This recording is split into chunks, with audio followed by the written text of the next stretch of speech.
Hey, dreamers and doers, everybody pushing for the best version of you. Today it's a video on coaching, and it's for people who are maybe considering getting a coach, performance coach, executive coach, life coach, or even somebody who's considering being a coach themselves. What is it that coaching can do for you? I want to give you two good examples, and the first one is an analogy. And it goes like this. The fish is the last to see the water. Now, what does that mean? Well, consider this fish bowl here. And in this example, you are the fish. You're inside your own little world. You've got the water that's been around you forever. And everything seems pretty normal. You know, the world looks pretty clear from your perspective. But something's not right. You've got some things that you want to change, some things that aren't quite exactly what you want them to be. So maybe there's a few things floating around in the tank and you notice, okay, that's a little off, but this is my world. It's always been this way. Then you hire a coach. Now, what can the coach bring to you? And the answer is perspective.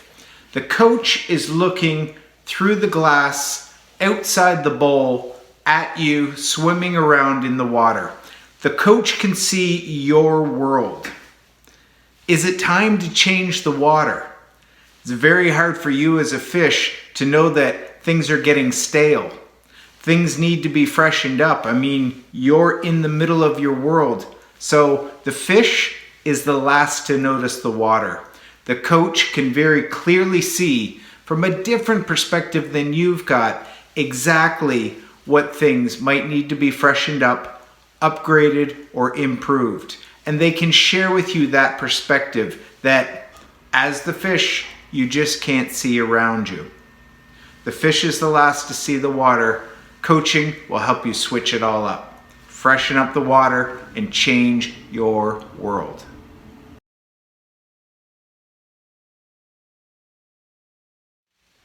All right, so reason number two why a coach may be right for you. I want you to consider this example. Say you're building a house and you want that house to be the best house you can possibly build because you're investing into that. And say you're a pretty handy guy, which I certainly am not, but say you're really good at a lot of aspects of building that house. So you've got a choice. Are you going to do every single aspect on your own? Or do you choose to get some support in building the best possible product? Do you choose to call in maybe some expertise to help you go from the things that you're good at to being really great, getting a really amazing outcome? So in the house example, do you try to do all the electric yourself? You do all the plumbing yourself? You lay all the foundation, you install the air conditioning, you do all the lighting. Are you going to be good at every single aspect? Or could you get a better end result by getting some people with that particular expertise that help you elevate from good to great, from great to phenomenal, so that at the end of the day, you're not doing all the work yourself, you're supported, and you get the best possible version of yourself, the best possible outcome, the best possible life. A coach can help bring in some of the expertise.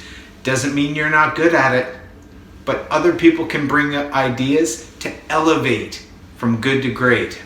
So a coach can help support you in that. Something to consider. Go smash your goals. Be the best version of yourself. Coaching can help. Be open to it. And check out this clip from one of the best coaches, Rich Litvin. Hi, my name's Rich Litvin, and this is a series called Provocative Questions. You see, extraordinary coaches don't answer the questions that their clients come with. They help them live into more powerful questions. Here's one of my favorite questions. In fact, it's a pair of questions, and they're very, very simple. What do you want? And what else? What do you want? It seems so simple, and yet most of us in life are raised not to ask for what we want and not to go for what we want. And I've worked in my career with many, many extremely powerful women, and in some ways there's a mindset that young girls are given even more than young boys. And it's a struggle for many of us as boys and men to ask for what we want. But as a young girl, it's not okay to ask for what you want. And God forbid, when you start to be aware of your sexuality, that you should actually dream of going for what you want. So there's a pressure to not go for what we want, to not even answer that question internally. So it's very powerful to sit down with somebody and to ask them, what do you want? And then to say these words, what else? And what else? And what else? I once sat down with one of my very earliest clients over a decade ago and asked him, what do you want? And then I repeated, and what else? And what else? And what else? We spent an entire hour of him answering that question.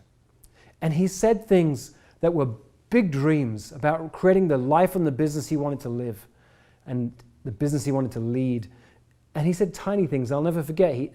He said, I want to have a haircut that will look great in any situation. He's now one of the leaders of one of the top technology firms out there. A decade later, he's doing amazing things. But we spent an entire hour with him just answering this question. What do you want? And then, what else? What else? What else? What else? And at the end of the hour, we paused and he said, wow, Rich, that was the most powerful coaching I've ever had. And it made us both laugh because I'd only said those two words. What else? What else? What else? For most of the call. But it allowed him to relax into owning, these are the things that I really want. And then from that place, well, we began to work on them. And the rest is history.